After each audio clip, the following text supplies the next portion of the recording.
Hello guys, আসসালামু আলাইকুম। This is Shakil. তো আজকে আমাদের টপিক হচ্ছে how to calculate factorial number using Python. Okay,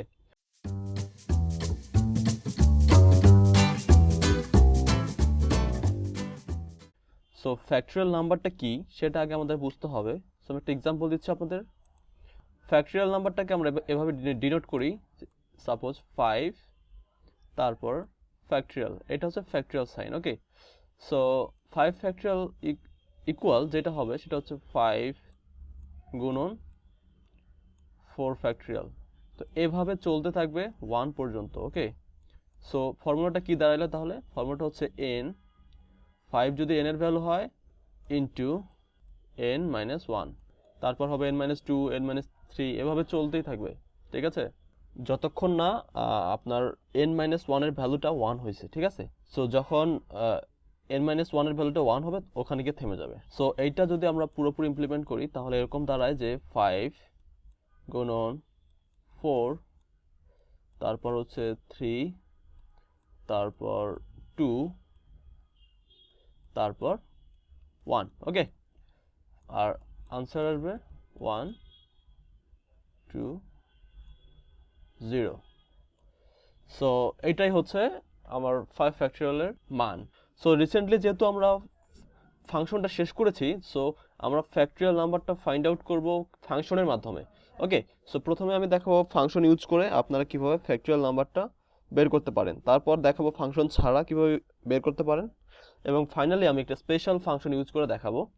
so তিনটা ফরম্যাটই যদি আপনাদের জানা থাকে তাহলে আই হোপ কোনোদিন আর ফ্যাক্টরিয়াল নাম্বারে কোনো প্রবলেম হবে না। তো আমি কথা না বাড়িয়ে করে চলে যাচ্ছি। সো যেহেতু আমি ফাংশন ইউজ করে করব, সো আমাকে একটা ফাংশন লিখতে হবে।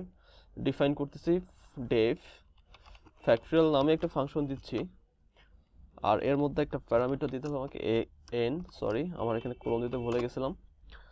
এখন আমার একটা ইনিশিয়াল ভ্যালু লাগবে। ওকে, ইনিশিয়াল ভ্যালু লাগবে কেন একটু পরে আপনারা বুঝতে পারবেন। ইনিশিয়াল ইকুয়াল 1, যেহেতু আমরা সবসময় গুণের কাজ করব, সো আমি 1 দিচ্ছি। যদি আমরা যোগের কাজ করতাম তাহলে আমরা 0 দিতাম। সো আমরা যোগের কাজ করলে আমরা 0 দেই, আর গুণের কাজ করলে 1 দেই, কারণ যদি 0 থাকে তাহলে কিন্তু গোটা অ্যান্সারটা 0 হয়ে যাবে। ঠিক আছে, সো এটা মাথায় রাখতে হবে। একটা লুপ চালাতে হবে, ফর লুপও চালাতে পারেন আপনি, হোয়াইল লুপও চালাতে পারেন, সেটা আপনার ইচ্ছা। সো আমি ফর লুপ চালাচ্ছি এখানে। ফর আই ইন রেঞ্জ,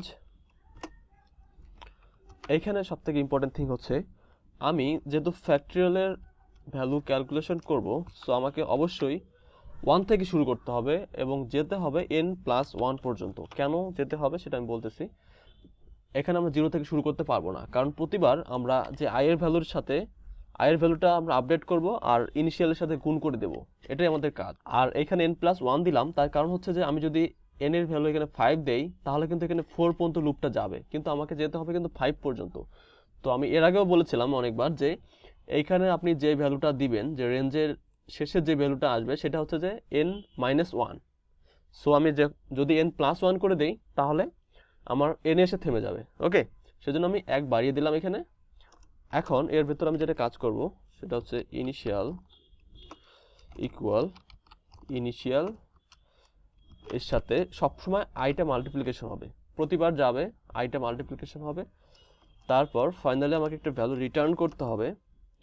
তো আমি বের হয়ে রিটার্ন করতেছি, রিটার্ন, অবশ্যই ইনিশিয়ালটা রিটার্ন করতে হবে। ওকে, মানে ইনিশিয়াল নামে যে ভ্যারিয়েবলটা, সেই ভ্যারিয়েবলটা আমাকে রিটার্ন করতে হবে। সো এখন আমাকে যেটা করতে হবে, আমি একটা ভ্যারিয়েবল নিচ্ছি রেজাল্ট নামে। তো রেজাল্টের মধ্যে আমি যে ফ্যাক্ট নামে ফাংশনটা নিয়েছিলাম, সেই ফ্যাক্টের মধ্যে আমি কোন নাম্বারের ফ্যাক্টরিয়াল ভ্যালু বের করতে চাই সেই নাম্বারটা আমি বলে দিলাম এখানে। এখন আমি প্রিন্ট করব রেজাল্ট। ওকে, তো আউটপুট হচ্ছে 120। তো এটা হচ্ছে ফাংশন ইউজ করে আমি দেখালাম আপনাদের। তো এখন ফাংশন ছাড়া কীভাবে করতে পারি সেটা আমি দেখাচ্ছি। তো ফাংশন ছাড়া আমি প্রথমে ইউজারের কাছ থেকে সাপোজ ইনপুট নিব n, তার তো ইন্টিজার ইন্টার এনি, তো এফ এর আবার ইনিশিয়াল দিচ্ছি 1, for I in range 1 to n+1। এখন সিম্পলি জাস্ট এখানে যেটা করবে f equal f i, finally print করবে আমার, সরি i আর ফাইনালি আমাকে প্রিন্ট করবে প্রিন্ট এফ। তো এবার দেখি কি আসে আউটপুট, ইন্টারনাল ভ্যালু। সো আমি দিচ্ছি 5। ওকে, সেম আনসার আসছে এখানে।